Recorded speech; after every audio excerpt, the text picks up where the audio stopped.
Harpers Ferry, West Virginia. Harpers Ferry is a historic town in Jefferson County, West Virginia, United States.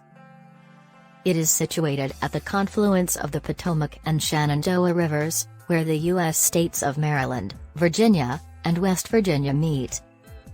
In the 18th century, it was the site of a ferry service owned and operated by Robert Harper.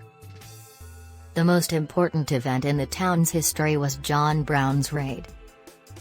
John Brown was an American abolitionist leader. He rose to national prominence for his radical abolitionism and fighting in Bleeding, Kansas, eventually being arrested and executed for a failed incitement of a slave rebellion at Harpers Ferry preceding the American Civil War. A man of strong religious convictions, Brown believed he was an instrument of God raised up to strike the death blow to American slavery.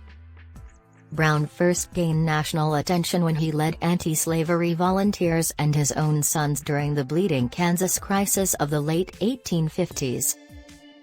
John Brown was born May 9, 1800, in Torrington, Connecticut.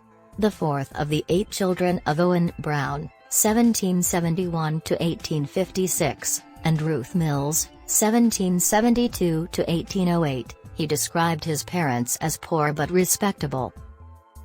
At 16, Brown left his family and came east with the design of acquiring a liberal education. His ambition was the gospel ministry. October 16 to 18, 1859, to initiate a slave revolt in southern states by taking over the United States Arsenal at Harpers Ferry, Virginia. Brown's party of 22 was defeated by a company of U.S. Marines, led by First Lieutenant Israel Greene. 10 of the raiders were killed during the raid, 7 were tried and executed afterwards, and 5 escaped. John Brown had originally asked Harriet Tubman and Frederick Douglass, both of whom he had met in his transformative years as an abolitionist in Springfield, Massachusetts, to join him in his raid, but Tubman was prevented by illness and Douglass declined, as he believed Brown's plan was suicidal. John Brown rented the Kennedy farmhouse, with a small cabin nearby, 4 miles, 6.4 kilometers, north of Harpers Ferry near the community of Dargan in Washington County, Maryland, and took up residence under the name Isaac Smith. The Kennedy farmhouse served as barracks, arsenal, supply depot, mess hall, debate club, and home. It was very crowded and life there was tedious. Brown was worried about arousing neighbors' suspicions. As a result, the raiders had to stay indoors during the daytime. Brown came with a small group of men minimally trained for military action. His group eventually included 21 men besides himself, 16 white men, 5 black men. Brown attempted to attract more black recruits. He tried recruiting Frederick Douglass as a liaison officer to the slaves in a meeting held, for safety, in an abandoned quarry at Chambersburg, Pennsylvania.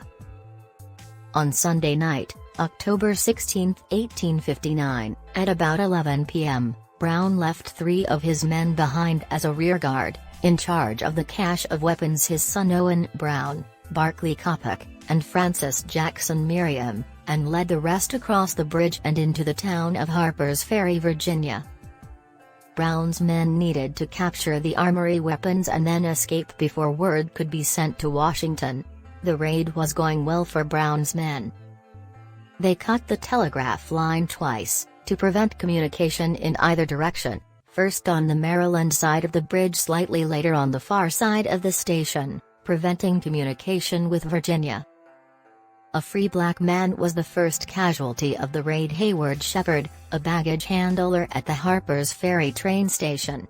He was shot from behind when he by chance encountered the first of the raiders, refused to freeze. That a black man was the first casualty of an insurrection whose purpose was to aid blacks, and that he disobeyed the raiders, made him a hero of the Lost Cause pro-Confederacy movement. But in fact, as he was dying, Shepard said he did not know about the raid and thought the men were robbers. Brown was hastily processed by the legal system. He was charged by a grand jury with treason against the Commonwealth of Virginia, murder, and inciting a slave insurrection. A jury found him guilty of all charges. He was sentenced to death on November 2, and after a legally required delay of 30 days he was hanged on December 2. The raid on Harpers Ferry helped dislodge slavery, but not in the way Brown had foreseen. It did not ignite slave uprisings throughout the South.